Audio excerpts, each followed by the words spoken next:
제가 얼마 전에 뉴스를 보지 않는다는 내용을 얘기한 적이 있었는데, 사람들이 뉴스를 보면은 시사상식을 키울 수 있다라고 대답을 해요. 그래서 뉴스를 보지 않으면 마치 상식이 없는 사람인 것처럼 이제 대하는 경우가 있거든요. 그러면은 이제 물어보죠. 역사상식은요? 과학상식은? 수학상식은? 음악상식은? 그러니까 무슨 말이냐면, 시사상식을 아는 것이 이방인의 첫걸음인 것처럼 비춰지는데, 이런 사회적 인식이 언론을 통해서 만들어지지 않았을까 저도 생각을 해요. 우리가 언론사라고 하는 게 어떤 공공의 기관인 것 같지만, 사실 언론사는 공공의 이익을 위한 기업이 아니에요. 언론사는요, 주식회사고요, 이익 추구를 목적으로 하고 있어요. 조선일보를 여러 번 들어볼게요. 2019년 조선일보의 매출액이 2,991억 원이었어요. 영업이익은 301억 원이었고요. 방상훈 대표이사가 30%의 지분을 가지고 있어요. 이거는 한겨레 신문도 마찬가지거든요. 주식 배분을 통해서 지분이 나눠져 있는 주식회사예요. 이것들은 주식회사는 어디까지나 회사의 일종이기 때문에 기본적으로 영리를 목적으로 하고 있어요. 물론 언론사는 조금 다르다고 얘기할 수도 있는데, 그럼에도 불구하고 이익과 무관하다고 볼 수는 없죠. 경쟁 미디어가 증가하고 이제 매체가 다양해지면서 이 언론사가 광고주 의존도가 높아졌어요. 실제로 4대 재벌 광고의 3분의 1이 조선일보, 중앙일보, 동아일보에 광고를 하거든요. 총 8개의 신문사 중에서 4대 재벌 광고 비중이 가장 높았던 신문은 2014년 기준으로 25.2%로 한겨레 신문이었어요. 한국언론진흥재단의 2021 신문산업 실태조사에 따르면은 일간 신문 매출액이 63.7%가 광고 수입이에요.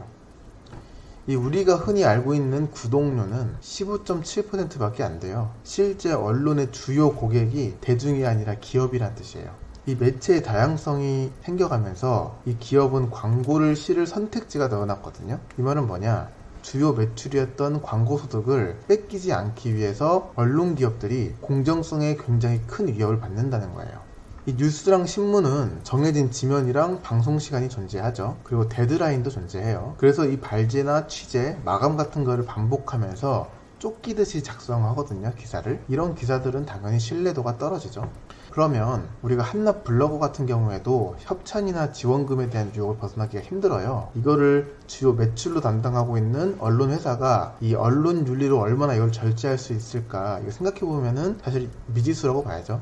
이 언론은 남들이 취재하지 않은 새로운 사건을 빠르게 보도하는 것이 중요해요. 그리고 이슈성을 띤 기사나 특종을 만들어야 하는 압박을 갖고 있죠.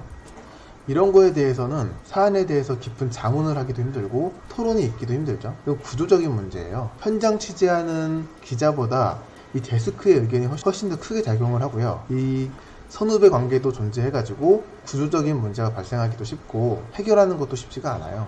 그래서 저 같은 경우에는 경제면이 아니면 되도록 뉴스를 안 보려고 노력을 하는데, 특히 사회면이나 정치면, 연예면은 거의 안 보려고 해요. 사회면 기사에는 보통 살인이나 강도, 절도, 성폭행, 마약 이렇게 이슈가 나오는데요. 자극적인 소재가 많아요. 제가 정치면을 보지 않는다 그러면은 사람들이 뭐라 그러냐면은 정치에 관심이 없냐 이렇게 물을 수도 있어요. 근데 사실은 제가 정치면을 보지 않는 이유가 그 정치를 담고 있지 않기 때문이거든요. 보면은 대통령의 가족 이야기를 하거나 도덕성이라는 이유로 사생활이 막 알려지기도 하고요. 의혹이라고 하는 꼬리를 달고 근거 없는 추측성 기사들도 엄청나게 많이 나와요. 이거는 의혹이거나 추측이라고 하는데 사실은 망상이거든요. 이 대한민국 정치라고 하는 거는 그런 것과 뭐 연관이 있는지 모르겠는데 크게 상관이 없다고 전 봐요. 이 정치라고 하는 거는 따지고 보자면은 국가를 다스리고 국민이 인간다운 삶을 영위할 수 있도록 이해관계를 조정하고 그리고 사회 질서를 잡는 일이죠.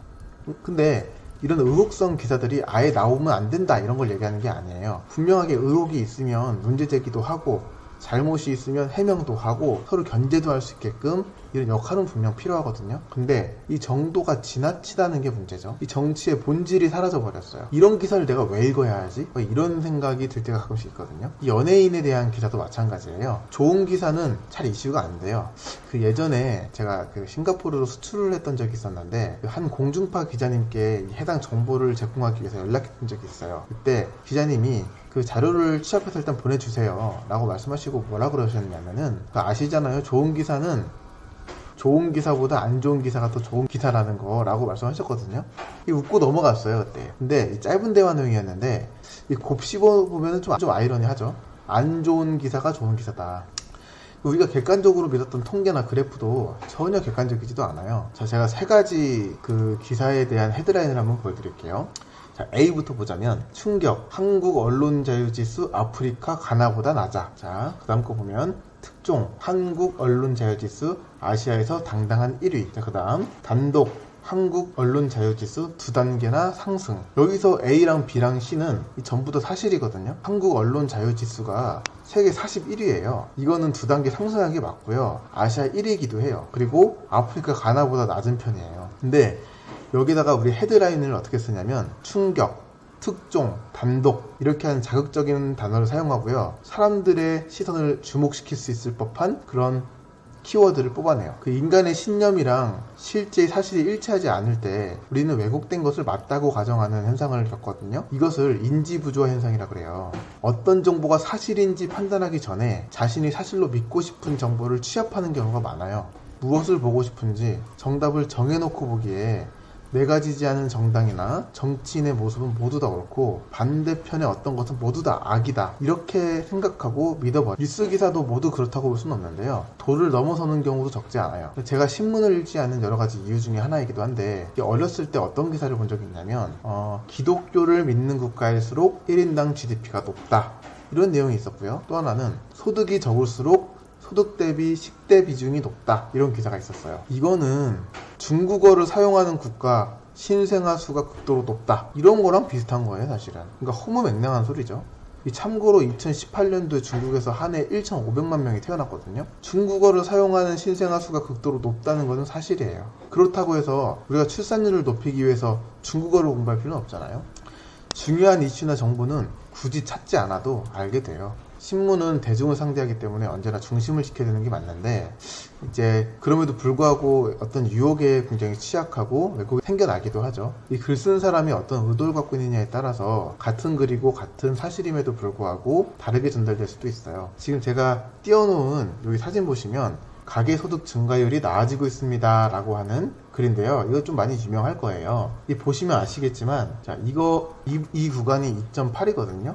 근데 그래프가 2.1을 가리키고 있는데도 지금 같은 선이 있죠. 그렇게 되면서 어떤 효과를 주냐면 급격하게 가격이 높아지는 것처럼 보일 때가 있어요. 근데 사람들은 그냥 이 가파르기만 좀 보고요. 그리고 출처가 통계청이다 이 정도만 좀 확인을 하는 거예요. 그래서 신문에 나왔다, 뉴스에 나왔다, 이게 전부 다 팩트다 이렇게 볼 수는 없고 글 쓴 사람이 어떤 의도를 갖고 썼는가 이거에 따라서 통계나 숫자도 진실을 말하고 있지 않을 때도 있어요. 그래서 제가 말하는 거는 그러니 언론을 믿지 마세요가 아니라 우리가 어떤 정보를 받아들일 때 그것이 진실이 있는지 거짓이 있는지 그 이면에는 어떤 내용이 있는지 다양한 정보를 확인해야 된다 말을 좀 드리고 싶습니다. 이 언론에 관련해 가지고 제가 몇 가지 또 다른 영상을 또 찍어서 올릴 텐데요. 아무튼 세상을 바라볼 때는 어느 정도 비판적인 시각이나 왜 그런지에 대한 의문 정도는 가지면서 보는 게 세뇌나 선동에 자유로울 수 있다 이렇게 보여집니다. 아무튼 오늘 영상 여기까지만 하겠습니다.